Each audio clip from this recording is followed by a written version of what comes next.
ఇక liquor scam కేసులో కవితతో పాటు మరో ఆరుగురికి కూడా సిబిఐ నోటీసులు జారీ చేసింది. క్లీన్ చిట్ ఇచ్చిన వారందరికీ కూడా నోటీసులు ఇచ్చారు సిబిఐ అధికారులు.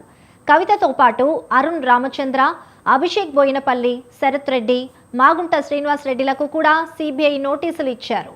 ఇక ఈ విషయంపై మరింత సమాచారం మా స్వతంత్ర bureau chief Rana Pratap live లో మరింత సమాచారాన్ని అందిస్తారు. చెప్పండి రాణా ప్రతాప్.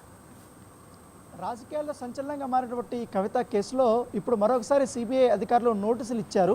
సో కవితతో పాటు మరొక కీలకమైనటువంటి నిందితులుగా భావించినటువంటి వ్యక్తులు ఎవరైతే ఉన్నారో మరో ఆరుగురికి సిబిఐ నోటీసులు పంపించినట్టుగా మనకు సమాచారం అవుతుంది. అయితే ఈ కేసు మొదటి నుంచి కూడా అనేక కీలకమైనటువంటి మలుపులు తిరుగుతూనే ఉంది.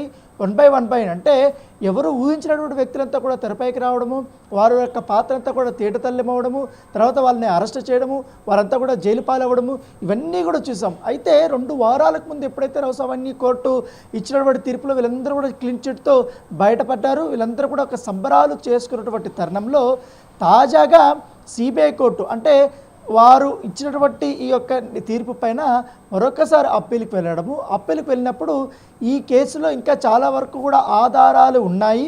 మరొకసారి నిందితులుగా ఉన్నటువంటి అంటే మేము నిందితులుగా పేర్కొన్నాం కాబట్టి వారి యొక్క పాత్ర అనేది చాలా స్పష్టంగా ఉంది కాబట్టి ఇంకా కీలకమైనటువంటి ఆధారాలు కానీ కొంచెం ఇన్ఫర్మేషన్ తీసుకోవడానికి మాకు కొంతవరకు కూడా వారిని విచారణ చేయడానికి మాకు అవకాశం ఇవ్వాలనేసి కూడా వారు గతంలో హైకోర్టుకు వాళ్ళు కూడా అప్పీల్కి వెళ్ళారు. దానిలో తగ్గట్టుగానే ఈ యొక్క కుంభకోణం జరుగుతున్నటువంటి సందర్భంలో విచారణ కూడా వేగవంతం అవుతున్నటువంటి సందర్భంలో